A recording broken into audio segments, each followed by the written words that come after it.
다 같이 묵도하심으로 8월 21일 월요일 새벽 기도회 시작합니다.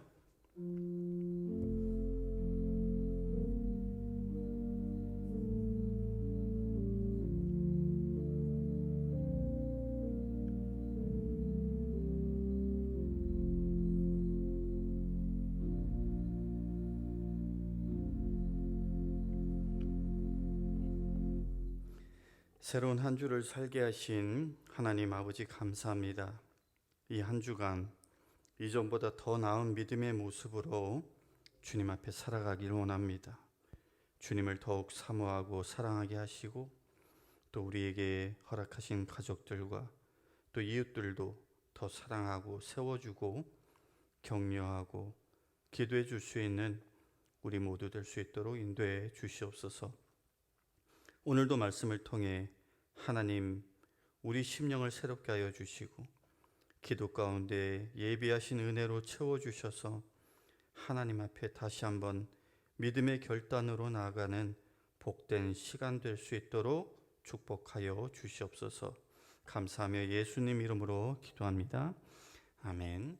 찬송가 445장 함께 부르겠습니다.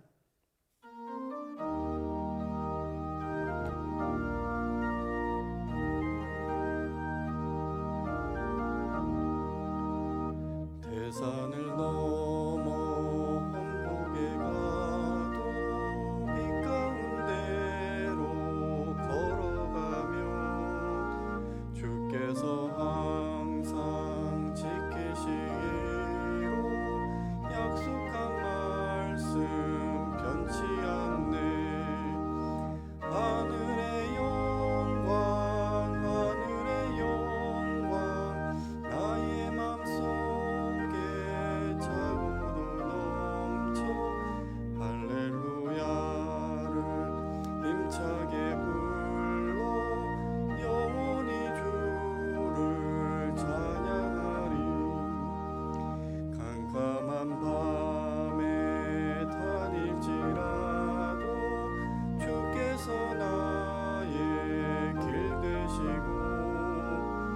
나에게 밝은 빛이 되시니 길 잃어버릴 염려 없네. 하늘의 영광 하늘의 영광 나의 맘속에 차고도 넘쳐 할렐루야를 힘차게 불러 영원히 주를 찬양하리. 광명한 그 빛 마음에 받아 찬란한 천국 바라보고 할렐루야를 힘차게 불러 날마다 빛에 걸어가리. 하늘의 영광 하늘의 영광 나의 맘속에 차고도 넘쳐 할렐루야를 힘차게 불러 영원히 주를 찬양하리. 오늘 우리에게 주시는 하나님의 말씀 사도행전 18장 1절에서 11절까지의 말씀입니다. 제가 봉독하겠습니다. 그 후에 바울이 아덴을 떠나 고린도에 이르러 아굴라라 하는 본도에서 난 유대인 한 사람을 만나니 글라우디아오가 모든 유대인을 명하여 로마에서 떠나라 한 고로 그가 그 안에 브리스길라와 함께 이달리아로부터 새로 온지라. 바울이 그들에게 가매 생업이 같으므로 함께 살며 일을 하니 그 생업은 천막을 만드는 것이더라. 안식일마다 바울이 회당에서 강론하고 유대인과 헬라인을 권면하니라.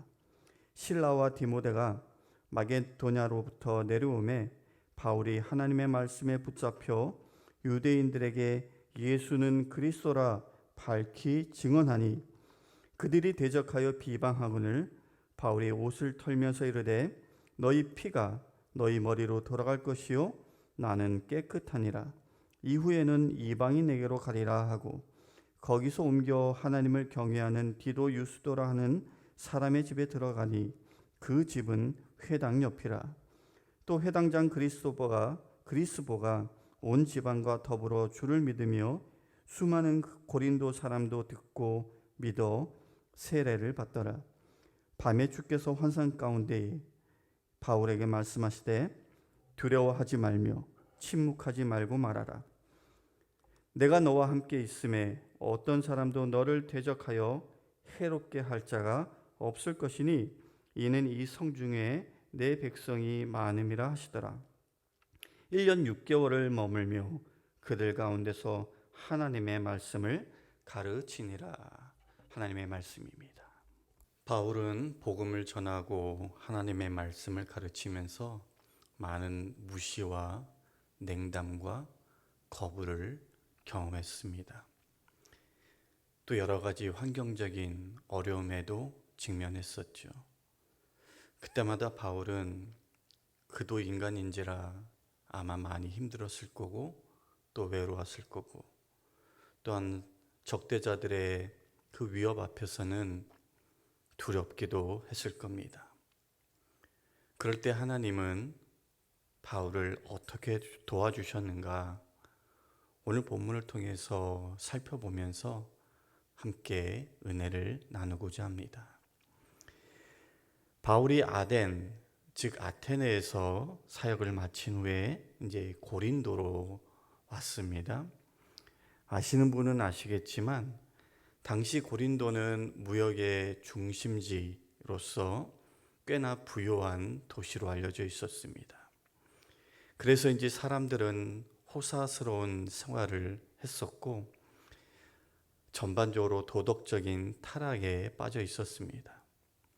어느 정도였냐면은 이 고린도라는 말이 들어간 말 가운데 코린디아조라는 원래는 고린도 사람처럼 행동하다라는 뜻인데요.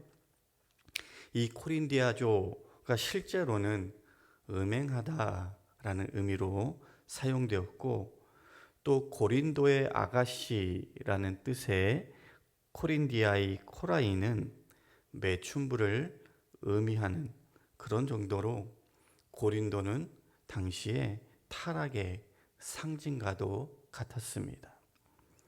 또한 고린도는 해마다 수많은 종교 순례자들이 방문하는 곳이기도 했어요.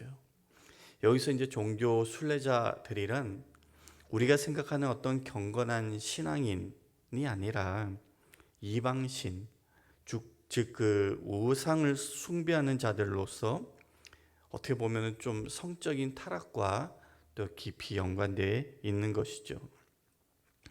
뿐만 아니라 대규모의 스포츠 행사로 인해서 사람들의 왕래가 잦았던 것도 역시 고린도였기 때문에 바울이 앞으로 이제 마게도냐와 또 로마 전 지역을 복음화하기 위해서는 그 선교적인 차원에서 본다면은 고린도는 반드시 정복되어야만 하는 그런 전략적인 요충지였다고 할 수 있겠습니다.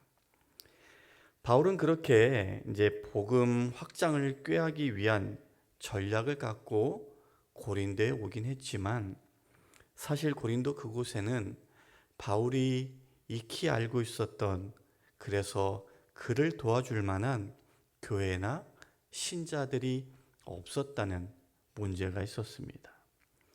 바울 입장에서는 꽤나 막막했을 것 같아요. 그런데 바울이 이 고린도에 도착하기 전으로 추정되는데 로마의 4대 황제였던 글라우디오가 유대인 추방령을 내렸습니다.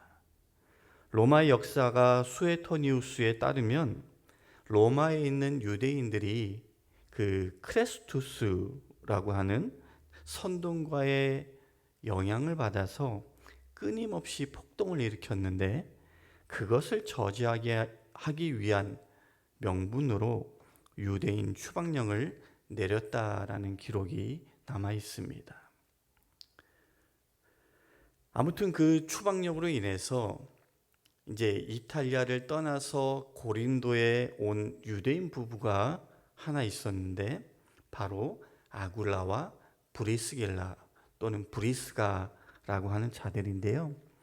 바울이 그들을 만나게 되었고 보니까 자기와 생업이 같은 것을 알게 되었습니다.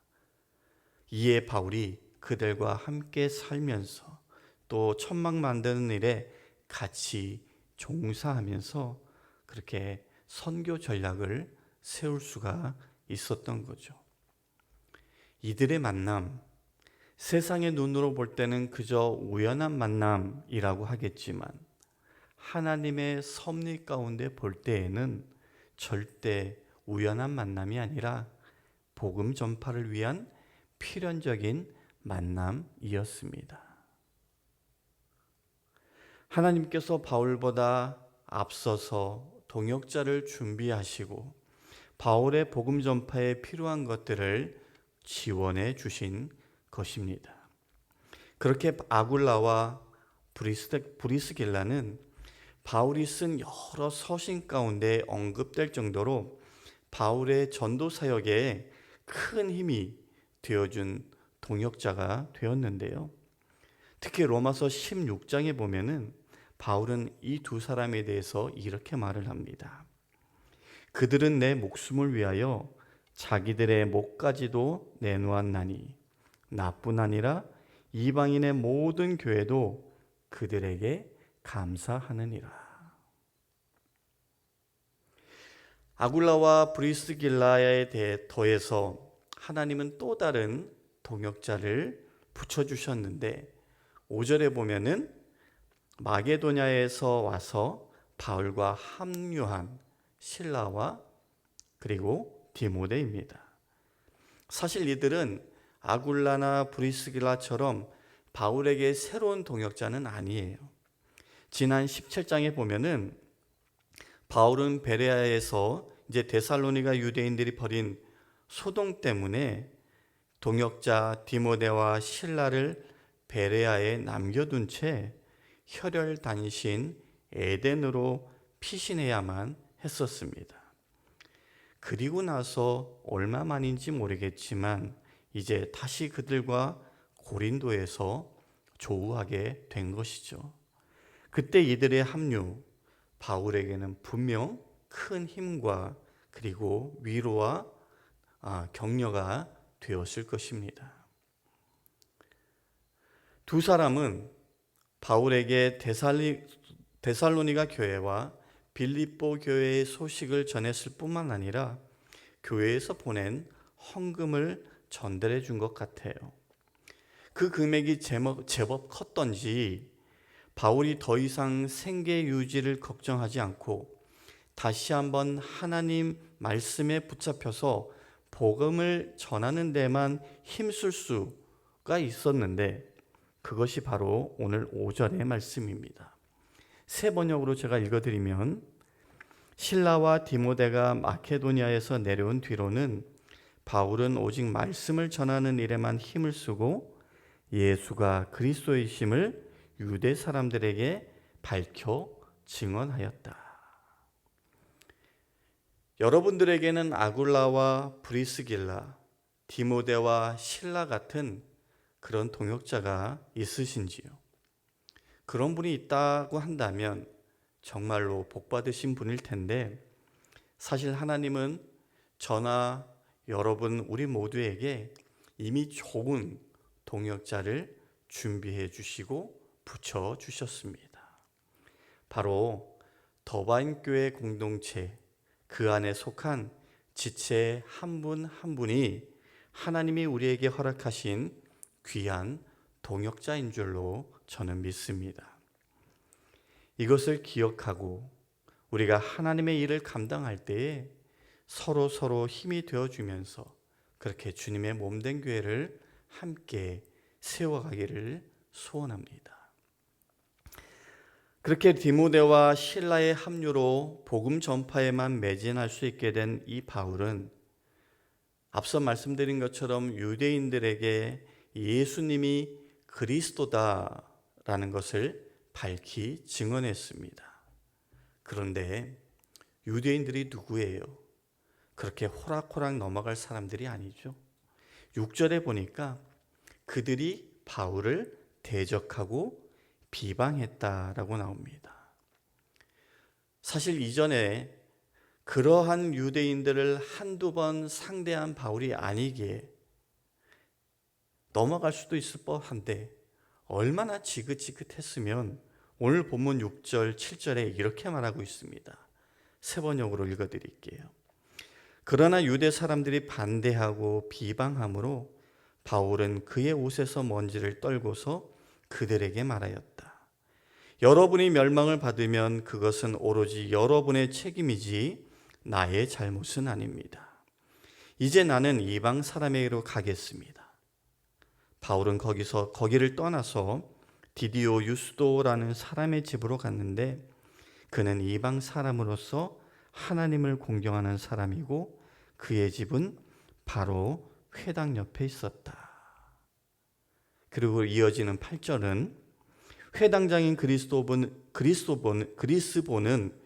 그리의 온 집안 식구와 함께 주님을 믿는 신자가 되었다. 그리고 고린도 사람 가운데서도 많은 사람이 바울의 말을 듣고서 세례를 받았다. 비록 바울은 유대인들에게 회방과 배척을 당했지만 하나님은 새로운 곳에서 또 새로운 사람들을 통해 복음 전파의 그 열매를 맛볼 수 있게 해주셨고 그것 때문에 또 바울은 새로운 힘과 용기를 얻지 않았을까 싶습니다. 그렇게 적지 않은 사역의 열매를 맛보았지만 동시에 앞서 언급해드린 것처럼 유대인들의 적대와 비난 역시도 적지 않았습니다. 그리고 그것 때문에 바울에게도 이번에는 두려움과 낙심이 찾아왔던 것 같습니다. 하나님이 어느 날 밤에 찾아오셔서 환상 가운데 바울에게 말씀하셨는데요. 9절 10절의 내용입니다. 밤에 주께서 환상 가운데 바울에게 말씀하시되 두려워하지 말며 침묵하지 말고 말하라. 내가 너와 함께 있음에 어떤 사람도 너를 대적하여 해롭게 할 자가 없을 것이니 이는 이 성중에 내 백성이 많음이라 하시더라. 하나님의 이 말씀에 힘을 얻은 바울은 1년 6개월이라는 짧지 않은 기간 동안 고린도에 체류하면서 그렇게 하나님의 말씀을 가르쳤다라는 것이 오늘 봉독한 본문의 결론입니다. 말씀을 정리하면 여러분, 하나님은 바울의 복음 전도 사역에 그를 혼자 내버려 두지 않았습니다. 함께 동역할 좋은 사람들을 미리 준비하시고 붙여주셨습니다. 또한 사역의 열매를 맛보기도 하셨고 또 그가 힘들고 지치고 두려워할 때는 친히 그에게 나타나서 말씀으로 힘을 주시고 격려해 주셨습니다. 이 모든 것 바울이기 때문에 그랬던 걸까요? 복음을 전하는 자에게만 해당하는 일일까요? 그렇지 않습니다.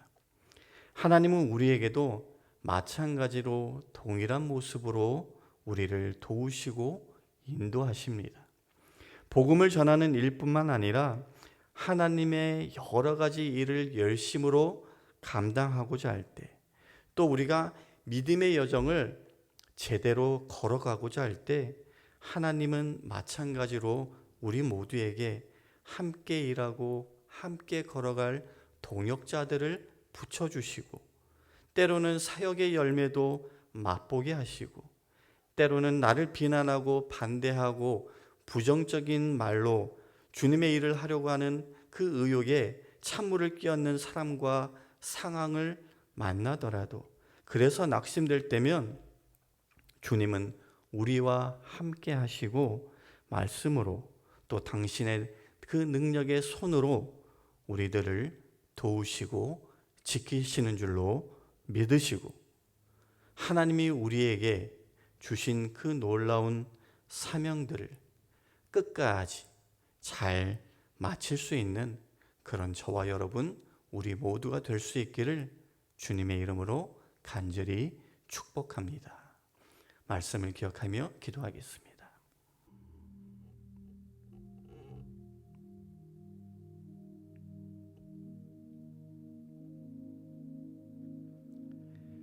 참 좋으신 하나님 아버지, 오늘 말씀을 통해 주님이 바울에게 좋은 동역자를 보내주셔서 함께 일하게 하시고, 또한 그가 수고한 사역의 열매를 맛보게 하시고 세상 끝날까지 그와 함께 하시겠다고 한, 그렇게 하나님께서 친히 바울을 도와주신 것을 보았습니다. 우리가 주의 일을 감당할 때도 그와 동일하게 우리를 도우시고 지키시고 인도하시는 하나님이신 줄로 믿사오니, 주님 언제 어디서나 우리에게 임재하시고 힘과 능력과 은혜를 더하여 주시옵소서.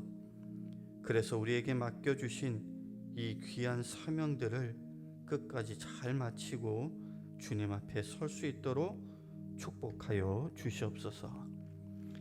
이제는 우리 주 예수 그리스도의 은혜와 하나님 아버지의 만극하신 사랑과 성령님의 감화 감동 교통 역사하심이 오늘도 주님의 함께하심과 도우심을 경험하길 소원하고 나아가는 모든 성도님들 머리머리 위에 지금부터 영원까지 함께하시기를 간절히 축원하옵나이다. 아멘.